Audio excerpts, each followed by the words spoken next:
moment où on se parle, probablement qu'il y aura eu de nouvelles consignes quant au déconfinement.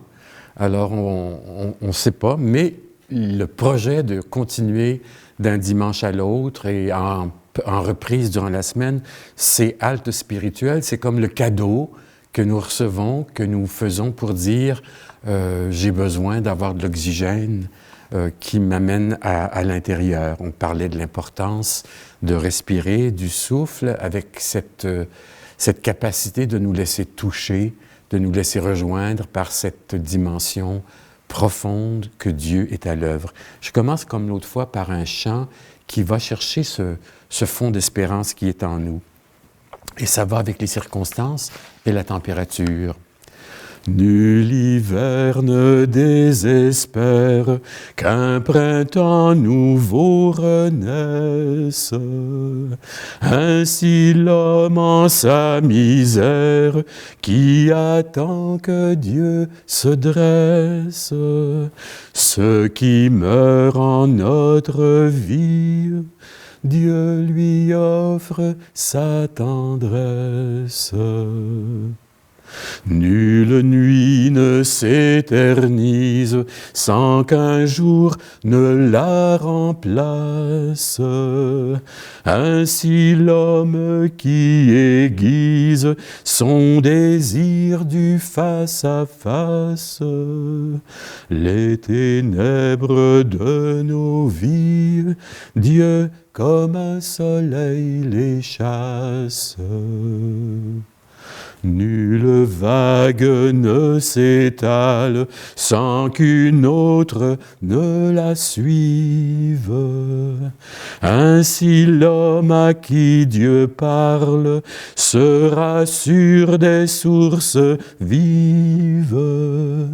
L'océan de notre vie, Dieu le pousse vers sa rive. Nulle branche ne s'effeuille sans espoir d'une autre sève. Ainsi l'homme qui accueille l'espérance que Dieu lève. Au couchant de notre vie, Dieu nous prend et nous relève. Une vieille musique de 1682, mais avec cette idée qu'il y a un souffle, un courant d'espérance qui ne peut pas nous faire défaut si on y porte attention, si on a le courage et la joie de s'arrêter, puis de dire « on n'a jamais fini de venir au monde, de naître et de renaître ». C'est une question de vigilance, comme un veilleur en haut de sa tour qui veille, uniquement pour vivre et trouver ce bonheur dont parlait Jésus la dernière fois. Je suis venu pour le bonheur, pour la vie, et la vie en abondance. Dans un sens, c'est lui qui nous trace sa propre trajectoire, le chemin, c'est son chemin. C'est ça qu'essaient de faire les accompagnateurs spirituels de toutes les religions, faire en sorte qu'une personne puisse s'ouvrir à sa nouvelle conscience de soi, à son attention au mystère intérieur. C'est une autre manière de parler en parlant d'intériorité, de parler de conversion du cœur. Vous vous souvenez, il y a plusieurs rencontres de halte spirituelle. On disait qu'il n'y a pas de plus belle définition de la conversion que celle du Bernard Lonergan, un théologien jésuite qui est décédé maintenant. C'est de tomber éperdument en amour avec Dieu. Overwhelmingly fall in love with God. Il le disait en anglais. On n'arrête pas de retomber en amour comme on le fait dans la vie de tous les jours. La sclérose, le mal d'une vie de couple, c'est quand on s'est tellement habitué qu'on n'est même plus capable de retomber en amour. On s'use parce qu'on s'est habitué à l'autre. On l'a pris pour du cash. Alors qu'il est là, elle est là pour nous accompagner, pour nous ouvrir. C'est comme si l'autre fait partie de ma trajectoire spirituelle. Et on est en train de parler d'amour, et puis on est en train de dire, indépendamment de la crise, des obstacles, des limites, des empêchements, il y a quelque chose qui me tire par en avant. J'ai besoin de de m'encourager, de ne pas le perdre de vue. Comment retomber en amour avec Dieu, au-delà des prières, au-delà des lampions, au-delà des messes. C'est important, ça, c'est comme la structure porteuse. Ce sont les moments, les sacrements qui sont donnés dans le culte, au fond, les signes vivants. Jésus fait ça avec l'aveugle dans l'Évangile. Habituer sa vue progressivement. Il va cracher, prendre la boue, mettre ça sur ses yeux. Vois-tu quelque chose? Il me semble que je vois des humains. Il me semble que je vois les humains, ils sont comme des arbres qui marchent ou qui dansent. Jésus essaie de dessiller son regard petit à petit, faire tomber les coquilles d'aveuglement de ses yeux. C'est ça, retomber en amour avec Dieu, d'essayer de laisser tomber tout ce qui fait écran à la vie intérieure.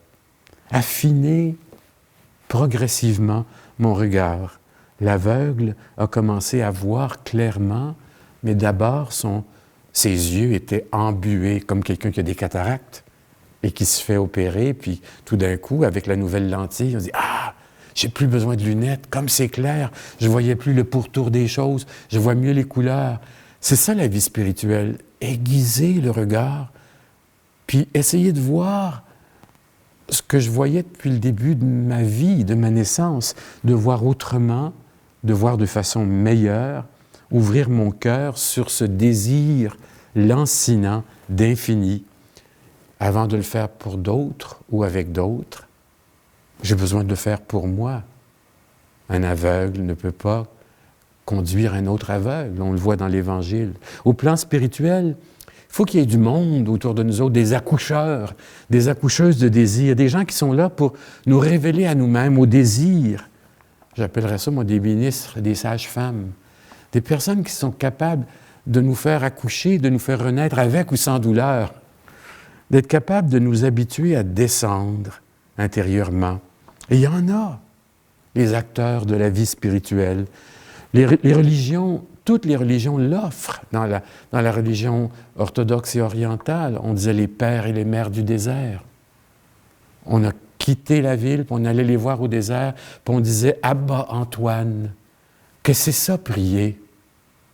Abba Antoine, comment on peut pardonner? On allait avec sa question chez l'éveilleur, chez l'accoucheur en vie spirituelle. On a le pape pour la religion orthodoxe, le pope. On a des prêtres, on a des hommes et des femmes qui accompagnent. On a le chaman dans la tradition des Premières Nations. On a l'imam, on a le rabbin. Chaque religion offre des accoucheurs, des personnes qui sont là, tributaires, et elles n'ont pas d'autre chose à nous enseigner que ce par quoi elles sont passées. C'est tout ce qu'on peut donner aux autres. La sagesse, l'expérience de son propre parcours. Le reste, ça vient des livres, ça vient de ce que j'ai compris, ça vient de ce que d'autres m'ont dit. Mais ce que j'ai de plus beau, le plus bel héritage à partager, c'est ce que j'ai appris d'expérience, par le haut et par le bas. Alors, c'est ça qu'on fait quand on entre dans ce mystère intérieur, dans le sacrement du présent dont on parlait. Je choisis de grandir et je suis libre de le faire. Saint Jean dirait, on porte du fruit. Puis le fruit se rencontre, se vérifie, on peut le trouver. Et le sens spirituel de ma vie est toujours là parce que je suis en chemin. Je fais ce que Jésus dit dans l'Évangile. Cherchez, vous trouverez. Demandez, on vous donnera. Frappez, on vous ouvrira. C'est ça la vie spirituelle. Cherchez, comme un quêteux de sens. Demandez.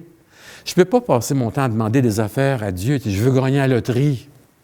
Je veux que mon cancer s'enlève. Si je fais ça, je suis juste en train de négocier comme un bédouin. Tu me donnes, je te donne. C'est pas ça. C'est pas Indian giver, comme on dit en anglais. C'est pas ça la vie spirituelle. C'est que je me mets en marche, quelqu'un est déjà là et est en train de m'apprendre « Hey, oublie pas la source. Dans le fond de ce que tu vis, il y a encore un fond d'espérance qui est là. Ne l'oublie pas. Fais-le vivre, la respiration de Dieu dont on parlait. Et quand on consent au désir intérieur, on laisse Dieu prendre sa place. Puis là, le souffle m'envahit.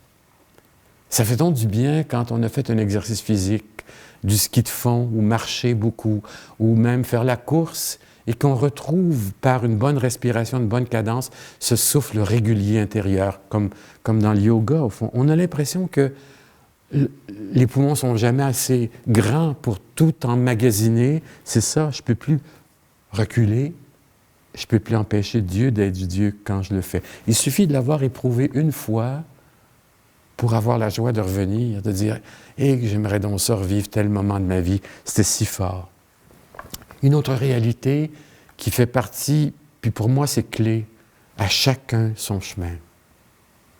À chacun avec les qualités de sa vie, son histoire, son parcours, ses talents, ses défauts, à chacun son chemin pour vivre le spirituel. Il y a beaucoup d'endroits pour demeurer dans la maison de mon Père. Et je vais vous préparer une place. Jean, au chapitre 14, c'est fort. Il y a beaucoup d'endroits, il y a plusieurs demeures dans la maison de mon Père. Ça veut dire qu'il y a plusieurs façons de rester en Dieu, de le chercher et de cheminer vers lui. Chacun a sa manière pour aller au ciel, pour penser le royaume, pour devenir plus profondément spirituel. C'est à la fois un droit d'asile, ça qu'on se fait donner, un droit de permanence. Bon Dieu que ça fait du bien. Il y a quelques années, il y a eu toute une enquête scientifique, technique. On avait branché les carmélites avec toutes sortes de fils pour voir un peu comment fonctionnait leur cerveau au moment de la prière, au moment de la prière silencieuse, pour se rendre compte qu'il se passe quelque chose quand elles entrent dans cette dimension de profondeur. Le cœur bat autrement, la respiration s'emplit autrement, et il y a un état de bien-être, de béatitude profonde, si on savait s'arrêter juste pour respirer Dieu dans notre vie. Il y aurait moins de dépression nerveuse, moins de découragement, moins de chiolage, moins d'amertume, moins de jugement facile. La maison de Dieu nous attend. Et j'ai ma place, j'ai ma chambre, j'ai mon appartement dans cette maison-là. Elle évoque la réalité de Dieu, ce que Jésus propose à ses amis. Son chemin donne accès à des cadeaux extraordinaires qui nous arrivent avec le temps, malgré les épreuves. Alors la maison du Père, ce n'est pas une maison matérielle, c'est une expérience, un état de vie, une expérience définitive. Et je peux commencer à la vivre ici-bas, même si je ne rentre pas souvent dans les églises, ou à la synagogue, ou à la mosquée. Il y a quelque chose qui fait partie de ma vie. Moi, je peux l'appeler vivre pour le ciel, le royaume, la terre promise, l'éternité.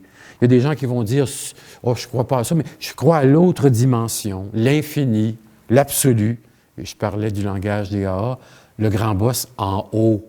On a besoin de se situer dans la géographie spirituelle. Mais cette promesse que Jésus fait, c'est un merveilleux cadeau pour dire il y a quelque chose en avant de nous autres. Il y a un lieu, un état, une expérience définitive. Beaucoup de demeures, c'est prier, contempler et recevoir le cadeau d'avancer en avant. Mais surtout cette idée que je suis accueilli, je peux rentrer dans sa maison. Ça fait du bien quand on reçoit de la visite chez soi. Si je vis avec quelqu'un, un groupe ou un couple, quand on reçoit de la visite, on dirait que la visite a le don de nous faire réapprendre l'autre. La personne que je connais par cœur, je la redécouvre autrement dans son sourire, dans sa façon de complimenter, dans son attention aux invités. C'est comme si on a besoin de l'autre pour nous faire découvrir les autres. Cheminer, ça appartient à chacun. Chacun est capable de s'ouvrir à cette dimension spirituelle, un lieu d'appartenance, une terre d'appartenance, même ici-bas. C'est pas rien que le ciel au-dessus des nuages. Non, c'est une manière de cheminer, de recevoir tout de suite la promesse définitive de Jésus. Donc, la maison de Dieu, c'est un état, mais c'est aussi un pèlerinage. Cheminer, je m'en vais jour après jour avec les âges de ma vie. Là, on va se parler de quelque chose de bien important, la sainteté. L'éventail des saints que nous autres, on retient au catalogue liturgique puis au calendrier de l'Église, c'est comme si, pour nous autres, c'est tellement loin de la vie. Pour nous autres, un saint, c'est un homme ou une femme d'exception qui s'est dépassé, tu sais, les grands saints martyrs. La plupart du temps, on pense que c'est des fondateurs de communautés, des gens qui ont initié des courants spirituels, qui ont eu des missions extraordinaires, des laïcs qui ont marqué l'histoire. C'est comme si c'était du monde tellement spécial que c'est loin de nous autres. Pourquoi? Parce qu'on les finit toujours avec, là, on a Saint François, mais souvent on représente les saints avec, comme dirait le poète, une assiette sur la tête, l'auréole. Le mot le dit, aura, l'auréole, c'est le débordement de lumière. On a besoin de dire, cette personne-là est un rayonnement de Dieu, quelle qu'elle soit. Alors, on voit la sainteté comme quelque chose de spécial pour des gens parfaits. C'est tout le contraire. La sainteté, la vôtre et la mienne, c'est dans l'ordinaire. Quand on regarde dans le Petit Robert, qu'est-ce que ça veut dire? Le mot saint, ça veut dire sacré. Quelque chose de sacré, de spécial, de mis à part. Quelque chose qu'on privilégie. Ça veut dire que sans le savoir, on a des gestes sacrés tous les jours. Il y a des gens, par exemple, qui en pleine pandémie découvrent la joie de passer du temps à table avec la famille. Pas de portable, pas de cellulaire, mais on va se parler de la journée, le sacrement du repas, le signe vivant où les liens se refont. Vous y avez pensé, la table est un des seuls lieux au monde où tout le monde est assis au même niveau. Les aïeuls, les parents, les enfants. On prend même la chaise haute du petit bébé pour que son regard soit au niveau de tout le monde. C'est le lieu de l'égalité où on partage les choses essentielles de la vie. C'est la sainteté. Quelque chose de spécial. Vous voulez des exemples vivants de la sainteté? Un couple qui a un enfant handicapé, trisomique, ou qui a des retards psychologiques ou moteurs, finit par découvrir que c'est pas rien qu'une malédiction dans sa vie, mais c'est que cet enfant fait découvrir un supplément d'amour qu'il ne soupçonnait pas. Ça, c'est leur chemin de sainteté. Des jeunes adultes en 18 et 35 ans qui veulent, sans trop le savoir, parce qu'ils ne sont pas dans l'Église, être baptisés, être confirmés, pour être parrains au baptême, entrent dans une démarche, puis on n'est pas sûr de les revoir à l'Église après. C'est leur chemin de sainteté. Au moment où ils passent, quelque chose est semé en eux. Des hommes et des femmes qui n'ont pas de mandat officiel au niveau du social ou au niveau de l'Église, qui décident d'aider les autres. L'autobus qui amène le monde à l'hôpital. Ou des femmes qui disent « Moi, je vais prier dans la nuit pour ceux qui sont mal en point. » C'est leur chemin de sainteté. Des prisonniers qui ont un long moment d'incarcération, qui tout d'un coup découvrent qu'ils peuvent méditer, on appelle ça le vipassana, pour retrouver la pleine conscience. C'est leur chemin de sainteté. Des artistes qui découvrent qu'ils n'ont pas peur de dire leur foi tout haut, pour contrer ce mouvement d'apostasie qu'on rencontre chez beaucoup. C'est de bon ton maintenant de dire qu'on lève le nez sur l'Église et puis on renonce à son baptême. Mais il y a des gens qui disent, même si je perds des contrats, je veux dire que je crois en Dieu. Il y en a, on les connaît, ces artistes qui nomment leur foi, qui n'ont pas peur. C'est leur chemin de sainteté. Des membres du personnel soignant dans les hôpitaux dépassés, fatigués, qui croulent sous la paperasse administrative et qui continuent à choisir de traiter l'autre comme un humain, non comme un numéro ou comme un dossier dont on signe les papiers au bout du lit.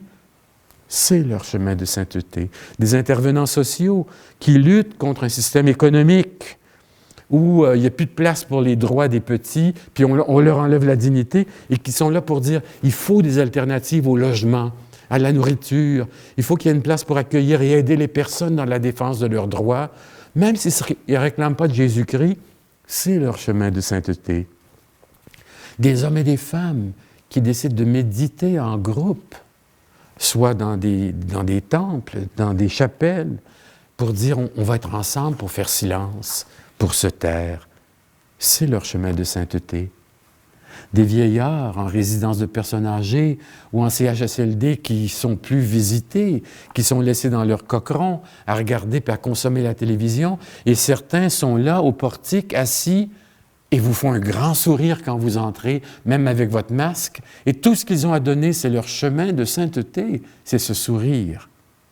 Des communautés religieuses de femmes et d'hommes qui sont en train de disparaître dans l'histoire sociale parce qu'il n'y a plus de recrutement et qui décident de continuer à avoir le ministère d'intérêt public, de la prière, de choisir une catégorie de pauvres pour dire, bon, on va s'occuper des itinérants, on va porter les gens qui sont marqués par le terrorisme.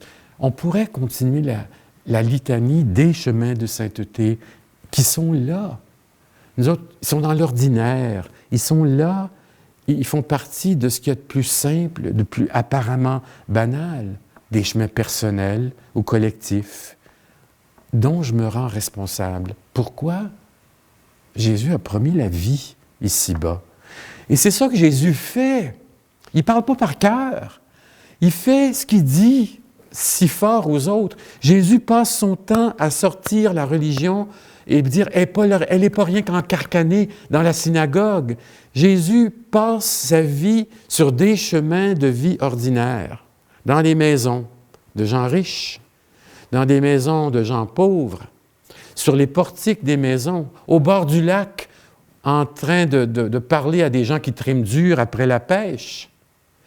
Au temple, sous la colonnade du temple, il va parler sur une montagne. Il est partout sur les chemins de la vie, les flancs de collines, les endroits déserts, les entrées de ville. Il est sur le chemin de la vie de tous les jours. Et c'est ça qu'il nous apprend. Si on avait le courage de dire, dans ma vie de tous les jours, j'ai un appel à être spécial pour Dieu, à penser qu'il me dit, tu as du prix à mes yeux, que j'ai du prix à ce Dieu qui est bon et qui m'aime. Pas par mon diplôme, pas par mon portefeuille, pas par ma carte de compétences, pas par les années d'engagement dans une œuvre, une institution ou un service, quel qu'il soit, parce que je suis moi. Alors, voyez-vous, le chemin de sainteté, il est pratique. On l'idéalise, nous autres, parce que quand on parle des saints, on les prend toujours en bout de ligne.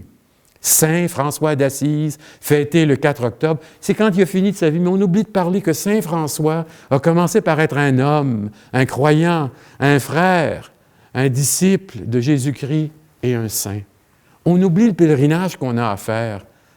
Ce n'est pas une question d'âge, c'est une question de timing. Il n'y a pas d'âge pour devenir saint. Même si c'est planté depuis notre baptême jusqu'au début, il n'y a pas d'âge. Il va y avoir des tournants inconfortables ou sublimes qui vont m'amener à dire « Hey, ma vie, c'est plus que ce que j'en ai fait, c'est plus que ce que j'en pense. » L'autre dimension, les autres. Je ne peux pas me passer des autres pour aller à Dieu. Puis on va s'étendre la prochaine fois là-dessus et le regarder concrètement. Les autres font partie de ma démarche. Je ne suis pas chrétien tout seul. Je ne nais pas chrétien, je le deviens, et je le deviens avec d'autres. Ma sainteté personnelle porte les autres. J'ai en tête cette femme extraordinaire d'Église, la baronne de Hueck, Catherine Doherty, qui, à Combermere, en Ontario, j'étais allé faire une retraite dans un petit chalet. On a ici une poustinia, une cabane où tu rentres, tout ce qu'il y a, c'est le box stove, le poêle à combustion lente, une table, ton lit, ta miche de pain, puis 1 litre d'eau. Tu vas passer 24 heures là. Puis elle va dire, là, vous avez juste ça quand vous entrez dans la poustinia. Mais vous avez une croix sur le mur qui vous rappelle que vous n'êtes pas tout seul. Vous avez le devoir et la responsabilité de porter le monde. Angèle de Foligno le dit, « Je suis enceinte du monde ». C'est comme si on a une espèce de grossesse spirituelle, même les hommes, aidés à porter. Je ne suis pas tout seul pour aller à Dieu. Je ne suis pas rien qu'un vieux garçon flétri. Les autres font partie de mon panorama chrétien. Et j'ai besoin d'aller plus loin que le côté idéal que j'en ai fait. Saint François ne s'est pas fait tout seul. Il a eu sa famille, les gens d'Église, ses frères, les sœurs Clarisse, les pauvres, les lépreux sur son chemin. Il y a eu tout ce monde qui ont fait de lui Saint François, la part nécessaire des autres. Elle est là. Je ne peux pas la mettre de côté pour même entrer dans ma chambre intérieure. Comme Jésus dit, ferme la porte. Va voir ton Père dans le secret. Et lui sait ce qu'il y a dans ton cœur. Il te le revaudra. Mais en même temps, dans ce secret-là, il y a les autres. J'ai une amie qui est ermite en ville, sur la rue Berry, et dont le métier, c'est de se lever la nuit pour porter les personnes en difficulté, surtout les prêtres en difficulté. C'est son métier. C'est son chemin de sainteté. Elle nous porte. On se quitte là-dessus avec cette idée, jamais seul. Je suis en train de vous dire, je ne vais pas à Dieu sans vous autres. C'est ça qui nous manque là, pendant la pandémie ici. Notre métier, notre ministère, notre raison d'être, c'est vous. Et vous n'êtes pas là physiquement. Vous l'êtes de façon virtuelle. Mais dans ma vie chrétienne et dans la nôtre, où sont les autres? Pas rien que ceux que j'aime, puis que je garde dans ma bulle.